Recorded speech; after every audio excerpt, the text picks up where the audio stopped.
আমার সাংবাদিক বন্ধুরা, আজকে ভারতীয় জনতা পার্টির সমস্ত কার্যকর্তারা, আমাদের নেতৃত্ববৃন্দ যারা স্টেট আছে, ওনারা এসেছিলেন আমার কৌশল বার্তা জিজ্ঞাসা করার জন্য। ত্রিপুরেশ্বরী মায়ের আশীর্বাদ এবং ত্রিপুরার মানুষের আশীর্বাদ, সেদিনের যে পানিপথের দুর্ঘটনা নিশ্চিত আমাকে জীবন দান করেছে। ত্রিপুরার মানুষের আশীর্বাদ আর বিশেষ করে মা ত্রিপুরেশ্বরী মায়ের আশীর্বাদ। আজকে আমি গিয়েছি মার কাছে, পূজা অর্চনা করেছি এবং 37 লক্ষ ত্রিপুরাবাসীর কল্যাণ এবং ত্রিপুরার সর্বাঙ্গীন বিকাশ, যেটা সবসময় মায়ের কাছে আমি প্রার্থনা করি, সেটা আমি করেছি। আর আমি আবারও আপনাদের মাধ্যমে সমস্ত ত্রিপুরাবাসীর প্রতি কৃতজ্ঞ যে আপনাদের আদর আশীর্বাদ আমাকে শক্তি যোগায়, আর সর্বোপরি ত্রিপুরেশ্বরী মায়ের আশীর্বাদ আমাকে শক্তি যোগায়। আপনাদের মধ্যে অনেকের আমি ফোন তুলতে পারিনি, অনেক ফোন এসেছিল আমার কাছে, অনেককে কল ব্যাক করতে পারিনি। আপনাদেরকে অনেক অনেক ধন্যবাদ যে আপনারা আমার প্রতি যে আদর ভালোবাসা বিশ্বাসটা রাখেন, সেটাই আমার জীবনের সবচেয়ে বড় পুঁজি এবং সেটাকে পাথেয় করে আমরা ভারতীয় জনতা পার্টির যারা কার্যকর্তা রয়েছি, মাননীয় প্রধানমন্ত্রীর নেতৃত্বে রাজ্যের যে সর্বাঙ্গীন বিকাশ, সেই বিকাশে আমরা লাগাতার কাজ করে যাব। বন্ধুরা, আরেকটা বিষয়, যখন আমি হরিয়ানা দিল্লিতে প্রবাসে ছিলাম, সময়ে সময়ে বিরোধী পার্টি যারা নেতৃত্ব করছেন ত্রিপুরা রাজ্যে, এদের যে স্টেটমেন্ট আমি শুনছিলাম, ছেলে খেলামি তো ইলেকশনের আগে ওরা করেছে, একবার অ্যালায়েন্স করে, তারপরে ওনার দলের সবচেয়ে বড় নেতা যিনি 20 বছর মুখ্যমন্ত্রী ছিলেন, উনি আজও মানেন না যে এটা অ্যালায়েন্স বলে, এটা সিট অ্যাডজাস্টমেন্ট। আবার কংগ্রেস দল থেকে কংগ্রেসের অবজারভার যিনি রয়েছেন, উনি মুখ্যমন্ত্রী সিপিএমের ঘোষণা করে দেন ক্যান্ডিডেট। আবার এরা অ্যাডজাস্টমেন্ট করেছে 13 সিটে আর 47 সিটে, তারপরে একটা সিটে বন্ধুত্বপূর্ণ লড়াই করবে ইন্ডিপেন্ডেন্ট, তারপর আবার 2 জন ক্যান্ডিডেট দিয়ে দিয়েছে, আবার 2 তারিখ দেখলাম উইথড্র করে নিয়েছে। মানে আমি কোনোদিনও কমিউনিস্টের মতো ক্যাডার বেসিক পার্টির বিষয়ে সেটা কল্পনা করিনি। কংগ্রেসের কথা বলে তো লাভ নেই, এরা এক পার্টিতে 10 লবি বানিয়ে রাখে, কিন্তু সিপিএমের এত কম সময়ে এত দুর্দশা হবে এটা আমি কোনোদিন ভাবিনি। যাই হোক, সেটা তাদের পার্টির বিষয়। কিন্তু আমরা 2018-তে সরকারে আসার পর ত্রিপুরাতে যে সরকার সত্তা পরিবর্তন হোক আর না হোক, 25 বছর তো কমিউনিস্টের সরকার ছিল, যেই মাত্র আবার সত্তাতে আসতো তো ত্রিপুরাতে 3 মাস 4 মাস লাগাতার পলিটিক্যাল ক্রাইম, তার অনেকাংশে পরিসমাপ্তি ভারতীয় জনতা পার্টি সরকার যখন এসছে সেটা করেছি। আমি নিজে বহুবার আপিল করেছি, ওই সময় একটা পলিটিক্যাল মার্ডার হতে দেয়নি। তার জন্য আমি গর্ববোধ করি তেমন না, কারণ যখন মুখ্যমন্ত্রী হয়ে যায় কোনো ব্যক্তি, তো পুরো রাজ্যের মুখ্যমন্ত্রী হয়ে যায়, যারা অপোজিশনে রয়েছেন তাদেরও মুখ্যমন্ত্রী হয়। ও সেই দিশাতে আমরা কাজ করেছি, প্রতিহিংসার রাজনীতি থেকে দূর রয়েছি। আজকে যখন আমি বাইরে, তখন শুনি বিভিন্ন ধরনের স্টেটমেন্ট। ভারতীয় জনতা পার্টি এ রাজ্যে 5 বছর কাজ করেছে, কাজের বিনিময়ে আমরা মানুষের কাছে গিয়েছি এবং যে ডেটা এবং পরিসংখ্যান বলে যে প্রচণ্ড বহুমতের সঙ্গে ভারতীয় জনতা পার্টির সরকার ত্রিপুরাতে প্রতিষ্ঠিত হতে চলতে সময়ের অপেক্ষা মাত্র। 3% মহিলা বেশি ভোট করেছে ত্রিপুরাতে। ত্রিপুরাতে সেলফ হেল্প গ্রুপের বোনেরা 4,20,000 বোন রয়েছে। এদের সর্বাঙ্গীন কাজের জন্য এই সরকার কাজ করেছে। আমি আগরতলা টাউন হলে আশাকর্মী বোনেদের সঙ্গে সাক্ষাৎ করেছি, আপনারাও সাক্ষী ছিলেন। তাদের ঊর্জা, তাদের উৎসাহ, তাদের আশীর্বাদ এই মোদি মন্ত্রে দীক্ষিত হয়ে গেছে। তারপর অঙ্গনবাড়ি দিদি হোক, হেল্পার হোক, যারাই রয়েছে, যারা কমিউনিস্টের সরকার থাকাকালীন তাদের কোনোদিন বেতন ভাতা বা এগুলো নিয়ে আলোচনা করার সুযোগ ছিল না, আজকে তারা তাদের অধিকার পেয়েছে। 33% মহিলাকে রিজার্ভেশন সরকারি চাকরিতে। মহিলা সশক্তিকরণের কাজ যদি কেউ করেছে, ভারতীয় জনতা পার্টি করেছে, সরকার করেছে। আর তার প্রতিফলন এবার ভোটে নিশ্চিত আসছে। 3% ভোট বেশি দিয়ে আমার বোনেরা প্রমাণিত করে রেখেছে যে আগামী দিন কি হতে চলছে। 3,80,000 নিউ ভোটার, এবার 25 লাখের কাছাকাছি 2018-তে ভোটার ছিল, 3,80,000 কাছে নিউ ভোটার। নিউ ভোটারের ট্রেন্ড পুরো দেশব্যাপী মোদি ভোটার। তো এই যে সিমটমগুলো আমি বললাম, এগুলোই প্রমাণিত করে যে প্রচণ্ড বহুমতের সঙ্গে ভারতীয় জনতা পার্টির সরকার আসছে। আমি এইসব বিভ্রান্তিকর নেতৃত্বকে বলবো, যেগুলো আপনারা আগে এই ধরনের পাপ পুণ্য করেছেন, সেগুলো থেকে বাজ আসুন। ত্রিপুরার মানুষের সবাই মিলেমিশে যাতে থাকতে পারি, যাতে পলিটিক্যাল ক্রাইম না হয়, সেই দিকে নজর রাখুন।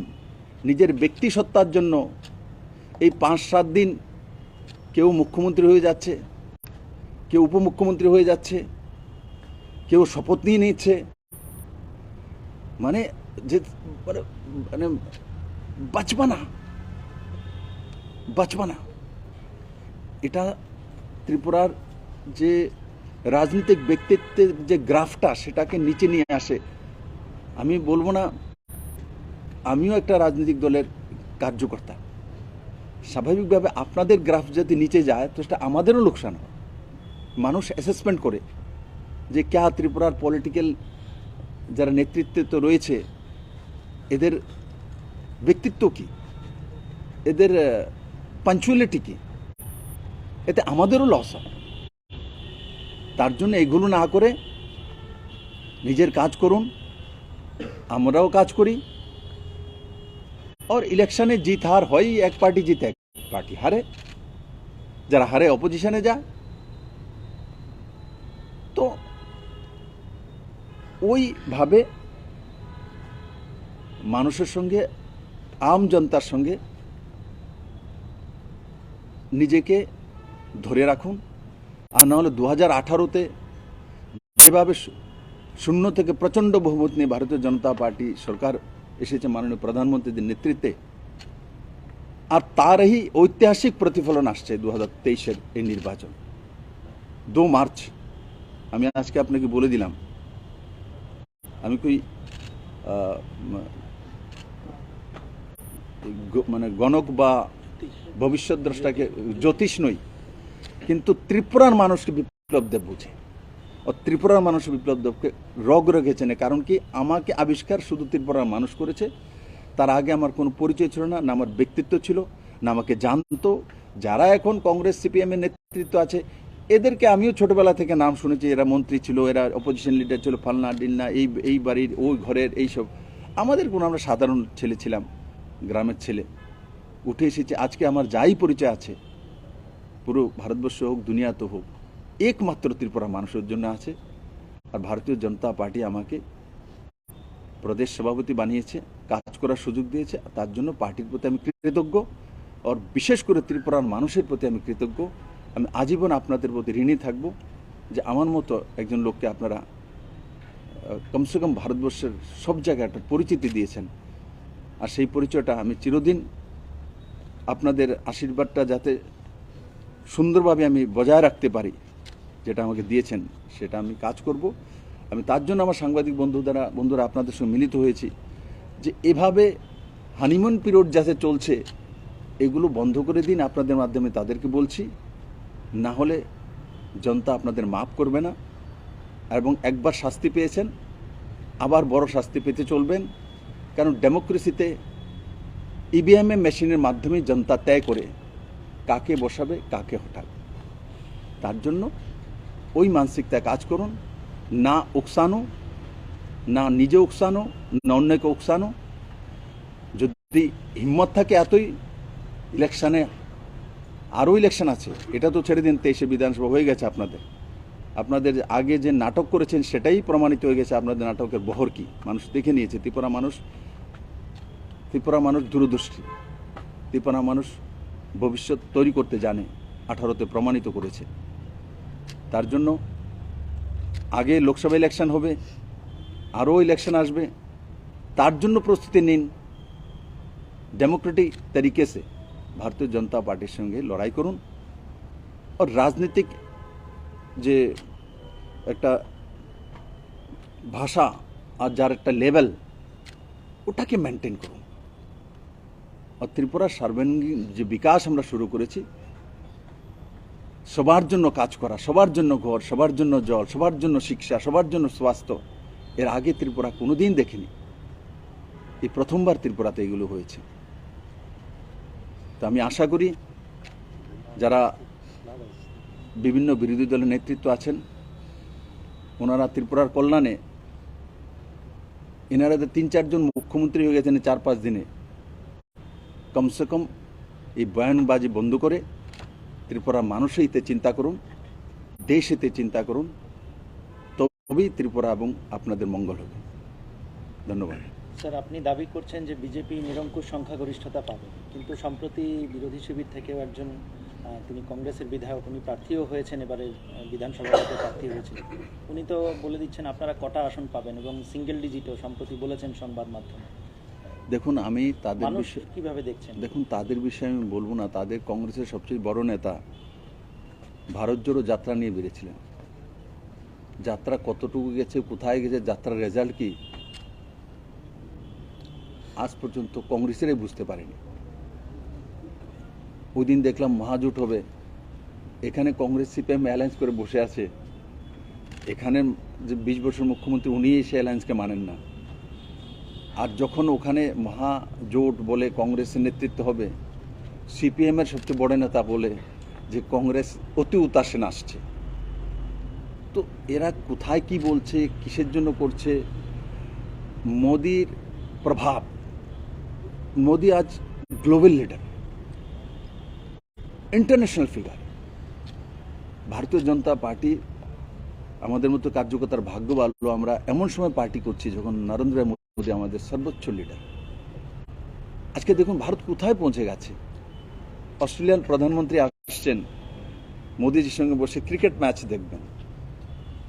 একবার চিন্তা করে দেখুন, আজকে আমাদের দেশের আর্থিক স্থিতি যখন আমাদের পার্শ্ববর্তী দেশগুলো ডামাডোল, শ্রীলঙ্কা হোক, পাকিস্তান হোক, নেপাল হোক, আর আমাদের আর্থিক স্থিতি, আমাদের যে গ্রোথ রেট 7%-এর উপরে দেখাচ্ছে, 7%-এর উপরে। আজ हर क्षेत्रे भारत एक नतून दिशाते चलছে माननीय प्रधानमंत्रीর নেতৃত্বে। তো স্বাভাবিকভাবে এদের যে ফ্রাস্ট্রেশন, কারণ 24 এখনো দূর, এখনই 24-এর গান গাইছে। আর ভারত জোড়ো যাত্রা কিসের যাত্রা হয়েছে এটা আজ পর্যন্ত ভারতবর্ষের মানুষ বুঝতে পারেনি।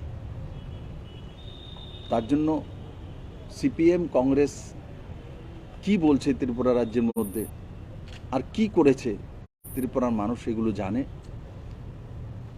আমাদের সেই বিষয়ে সার্টিফিকেট দেওয়ারও দরকার নেই ও সার্টিফিকেট নেওয়ারও দরকার নেই। আমরা শুধু মাননীয় প্রধানমন্ত্রীর নেতৃত্বে ত্রিপুরাতে সর্বাঙ্গীন বিকাশ শুরু করেছি।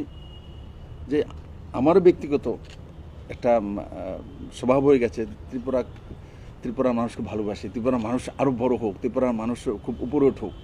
ত্রিপুরার মহিলারা সর্বাঙ্গীন সবার আগে আজ নজওয়ানরা সাকসেসফুল নজওয়ান হোক, সেই মানসিকতাটাই যাতে সবসময় থাকে, পজিটিভিটি থাকে, এটাই আমরা সবার কাছে আমি আপিল করি। মোটামুটি কতটা সিট নিয়ে পুনরায় বিজেপি সরকার গঠিত হচ্ছে? দেখুন, কতটা সিট নিয়ে তো আমাদের কাছে তো ও আপনার এক বন্ধুবর বলছেন যে সিট তো ওনারা সব বাটোয়ারা করে নিয়েছেন। তো আমাদের কাছে সিট যেগুলো আছে এটি জনতার কাছে আছে, তাদের সিট এরা বাটোয়ারা করে নিয়েছেন, মন্ত্রিপরিষদ বানিয়ে নিয়েছেন, তিন মুখ্যমন্ত্রী হয়ে গেছে। আমাদের সিট আছে তো ইভিএম মেশিনে আছে, জনতার আশীর্বাদে আছে। ও 2 তারিখ 12টার মধ্যে আপনি দেখবেন প্রচণ্ড বহুমতের সঙ্গে ভারতীয় জনতা পার্টির এক স্থায়ী সরকার ত্রিপুরা ডেভেলপমেন্টের জন্য তৈরি হয়ে আসছে। সংখ্যা বলার অধিকার আমাদের নেই, সংখ্যা বলার অধিকার ইভিএম মেশিনের আছে। সেখানে গণতান্ত্রিক পদ্ধতিতে ত্রিপুরার মানুষ লগভগ 90% ভোটিং করেছে, ভয়ঙ্কর ভোটিং করেছে। তো প্রচণ্ড বহুমতের দিকে সেই ভোট যাচ্ছে। আর বিশেষ করে আমি যে বললাম 3% মহিলারা বেশি ভোটিং করেছে। মহিলারা মোদি ভোটার, মহিলারা বিজেপি ভোটার। ত্রিপুরা রাজ্যকে আমি চিনি, জানি, বুঝি, কারণ কি আমাকে ত্রিপুরার মানুষই তৈরি করেছে। নির্বাচন উত্তর সন্ত্রাস নিয়ে কি আপনি ভাবেন? দেখুন, নির্বাচন উত্তর সন্ত্রাস আমরা বিশ্বাস করি না। 2018 তো আমি মুখ্যমন্ত্রী হয়েছিলাম, আপিল করেছি। আর আমি আশা করি মুখ্যমন্ত্রী হওয়ার পর আপনারা একবার পুরনো ফ্ল্যাশব্যাকে গিয়ে দেখবেন, যেটি ত্রিপুরাতে সেম সরকার রিপিট হতো লাগাতার, 4 বার হয়েছিল, है ना, 5 বার হয়েছে লাগাতার, 4 বারের মুখ্যমন্ত্রী ছিলেন উনি। নির্বাচন উত্তর হতো, 18 তো হয়নি, সামান্য কিছু হয়েছে। মানুষ তো বলেছে 25 বছর পর সরকার আসবে, সেইবার দেখে নেব। এই আমাকে বলতো, দাদা আরো বহুত অত্যাচারীদেরকে একদিন সময় দেন, দেয়নি আমরা। এটা হতেই পারে না, এটা হতেই পারে না। আরে কমিউনিস্টের বন্ধুরাই তো আমাদেরকে ভোট দিয়েছে। আজকে আমাদের কাছে ভোট কোথায় ছিল? 1.5% ভোট ছিল। কংগ্রেস কমিউনিস্ট যারা করতেন দীর্ঘদিন, এনারাই তো ভোট দিয়েছে। সেই কারণে আইপিএফটি আর বিজেপি মিলে 57-58% ভোট এসছে। এগুলো কমিউনিস্ট কংগ্রেস ঘরানা থেকে এসছে। তো সেটা একদম করা উচিত নয়। নির্বাচন এসছে, উৎসবের মহলে নির্বাচন করেছি এবং নিট অ্যান্ড ক্লিন নির্বাচন হয়েছে। আর নির্বাচনের পর জনতার রায় সর্বোপরি, আর সেই দিশাতে আমরা কাজ করব। তাহলে আপনার দাবি অনুযায়ী বিজেপির সরকার গড়ার ক্ষেত্রে তীব্রামথাকে দরকার পড়ছে না? দেখুন, কার দরকার পড়ছে না পড়ছে সেই বিষয়ে প্রশ্নই নেই আজকের দিনে। কারণ কি, বিজেপি প্রচণ্ড বহুমতের দিকে যাচ্ছে, এতটা আমি বুঝি। তার জন্য আমি নিজের ঘর গুছিয়ে নিই, নিজের বিষয়ে চিন্তা করা। আর যারা অন্যরা আছেন, কয়েকজন নেতা এখানে আপনারা নাম দাম বললেন, এরা নিজের ঘরের বিষয়ে পাতা নেই, খোঁজখবর নেই, বিজেপির ঘর নিয়ে ব্যস্ত আছেন। আমি তো বলি স্বাগতে এত কিছু যে বিজেপির জন্য আছে চিন্তা ভাবনা, হয়তো বিজেপি में জয়েন করে নিন, মেম্বারশিপ নিয়ে নিন। এত মাথা ব্যথা আপনাদের কেন ভাই? বিজেপির কি হবে, বিজেপি কত সিট পাবে, আপনারা কত সিট পাবেন, কাকে মন্ত্রী বানাবেন তা বানিয়ে নেন, যা কিছু করে নিন। এই 1 তারিখ পর্যন্ত মনের আশা পূরণ করুন। অনেকে আছে রাত্রেবেলাও হয়তো চেয়ারে বসে থাকুক, স্বপ্ন দেখে কিনা আমি জানি না, জিজ্ঞাসা করবেন এদের। Sir 2-4 line Hindi. देखिए, त्रिपुरा में अभी जो 2023 की विधानसभा निर्वाचन हुई है, तो वो लगभग 90% वोटिंग हुई है और महिला ने बड़े मात्रा में वोटिंग किया है। 3% ज़्यादा वोटिंग किया महिला ने। ये पैटर्न बताती है जब मोदी जी के नेतृत्व में प्रचंड बहुमत के साथ भारतीय जनता पार्टी की सरकार आ रही है। 3,80,000 न्यू वोटर पिछले 5 साल में बनी है। न्यू वोटर पूरे देश भर में मोदी जी को पसंद करता है, मोदी जी को देखना चाहता है। तो महिला और न्यू वोटर, ये दोनों मिलके जो स्थिति तैयार होती है, ये बताती है भारतीय जनता पार्टी के एक प्रचंड बहुमत के साथ सरकार त्रिपुरा में बनने चले हैं। तब भी मैं आपके माध्यम से ये ज़रूर कहूँगा, जनता सर्वोपरि है, डेमोक्रेसी सर्वोपरि है और हम जनता के ऊपर विश्वास करते हैं। और पिछले 5 साल में हम लोगों को जो भी काम दिया जनता के हित में, सबके हित में, हमने वन पार्टी और वन कैडर के नाते काम नहीं किया। सबके लिए घर दिया, सबके लिए मकान दिया, सबके लिए पानी दिया, सबके लिए बिजली दिया, सबके लिए रोजगार की व्यवस्था किया है। महिला को 33% रिजर्वेशन दिया। इस बार इलेक्शन में बीजेपी ने 12 महिला कैंडिडेट खड़ा की है। हम लोगों ने महिला सशक्तिकरण का असली काम सब कुछ कर दिया, मैं नहीं कहता हूँ, किंतु हम लोगों ने ईमानदारी से महिला सशक्तिकरण का काम त्रिपुरा के महिला ने पहली बार देखा है और उसका ही प्रतिफलन इस इलेक्शन में वोटिंग पैटर्न में आई है। और 2 तारीख 12 बजे तक जब रिजल्ट आएगी, ये महिला शक्ति की और युवा शक्तियों की संमिश्रण त्रिपुरा के एक नया इतिहास करेंगे, ऐसा मेरा पूरा विश्वास है। सर, वायलेंस हमेशा त्रिपुरा में एक इश्यूज रहा है और त्रिपुरा के इतिहास आप देखेंगे तो इलेक्शन के टाइम वायलेंस रहा है, बस this time it was very peaceful. What is your, how do you see into it? वो सरकार में हम लोग हैं, इसीलिए मैंने आपको पहले भी बताया 2018 में 25 साल के बाद सरकार आई है। कुछ उस समय मेरे पास कम्युनिस्ट नेता को फोन आई है, जो देखो मोटर स्टैंड में हमारा पार्टी ऑफिस में बीजेपी का झंडा उठ गया। तो हमने उस समय उनको बोला था, बोले दादा ये आप ही के लोग उठा रहे हैं, तो उसमें मैं क्या कर सकता हूँ, किंतु मैं ज़रूर ये कोशिश करूँगा पूरे राज्य भर में एक शांति का वातावरण बने।